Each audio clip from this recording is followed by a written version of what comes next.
Bismillahirrahmanirrahim. Assalamualaikum warahmatullahi wabarakatuh. Azab kubur dan nikmat kubur adalah suatu kenyataan, seperti yang dikisahkan seorang penggali kubur yang sukanya mencuri kain kafan setiap mayat yang baru dikubur. Kabar kubur ini semoga menjadikan kita lebih meningkatkan keimanan kepada Allah. Pada suatu hari, sebut saja namanya Yunus. Ia pemuda berprofesi sebagai penggali kubur. Telah berjumpa dengan seseorang ahli ibadah untuk menyatakan keinginannya bertaubat kepada Allah. Ia bertobat karena selain menggali kubur, ternyata ia juga sering mencuri kain kafan mayat yang masih baru. Kain kafan yang masih baru dia jual, dan dari hasil penjualannya ia gunakan tambahan kebutuhan hidup sehari-hari. Kepada sang sufi, Yunus mengaku ingin menghentikan pekerjaan kotornya itu, dan ia berterus terang terhadap apa yang ia lakukan selama ini.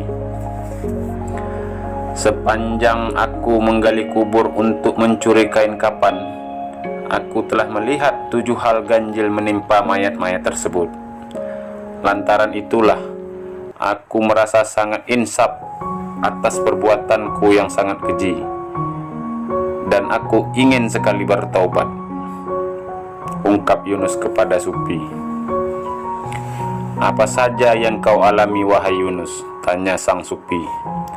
Aku melihat mayat yang pada siang harinya menghadap kiblat, tetapi saat aku gali malam harinya, mayat itu telah membelakangi kiblat. Wahai guru, apa yang telah dilakukan si mayat ketika hidup? Kata Yunus. Wahai anak muda, mereka itulah golongan yang syirikkan Allah sewaktu hidupnya. Allah memalingkan wajah si mayit dari kiblat, jawab sang sufi. Lalu, apalagi yang kau lihat terhadap mayit? Lalu, ada lagi, aku melihat wajah mayit seolah tampan saat dimasukkan ke dalam liang lahat. Tapi, tak kala malam hari, ketika menggalinya lagi, aku melihat wajah itu menjadi wajah babi, kata Yunus. Wahai anak muda, itulah golongan yang meremehkan meninggalkan sholat sewaktu hidupnya, jawab sang sufi.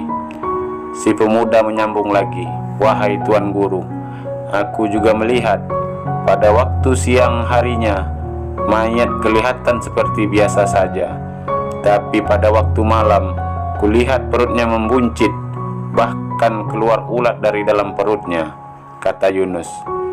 Mereka itulah golongan yang gemar memakan harta yang haram, wahai anak muda, balas sang sufi. Lalu aku melihat mayat yang lain jasadnya bertukar menjadi ulat. Mengapa begitu wahai tuan guru? Kata Yunus lagi. Wahai pemuda, itulah golongan manusia yang durhaka kepada orang tua, jawab sang sufi.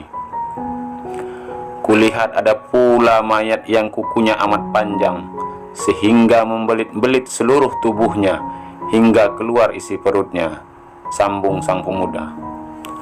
Anak muda, mereka itulah golongan yang gemar memutuskan tali silaturahmi semasa hidupnya. Mereka suka bertengkar dan memutus silaturahmi, jelas ahli ibadah.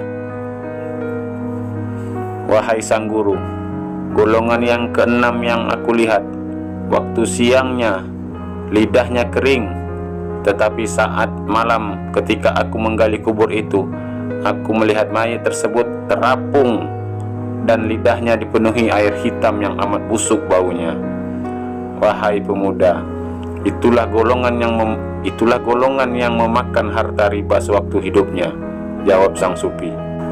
Wahai guru, golongan yang terakhir aku lihat, mayatnya senantiasa tersenyum dan berseri-seri pula wajahnya. Mengapa demikian halnya wahai guru? Tanya pemuda itu lagi. Wahai pemuda, mereka itulah golongan manusia yang berilmu, dan mereka beramal pula dengan ilmunya yang mendapatkan ridha dan kemuliaan di sisi Allah. Ingatlah, kita akan diminta pertanggungjawaban atas setiap amal yang kita lakukan, meski hanya seberat zarah sekalipun, jelas sang sufi. Setelah mengungkapkan pengalamannya, Yunus benar-benar bertaubat dengan memperbanyak menggali ilmu dari guru sufi tersebut. Yunus sadar bahwa setiap apa yang dilakukan manusia ketika hidupnya kelak akan mendapat balasan di alam kubur. Wassalamualaikum warahmatullahi wabarakatuh. Semoga teman-teman dapat mengambil hikmahnya. Wassalam.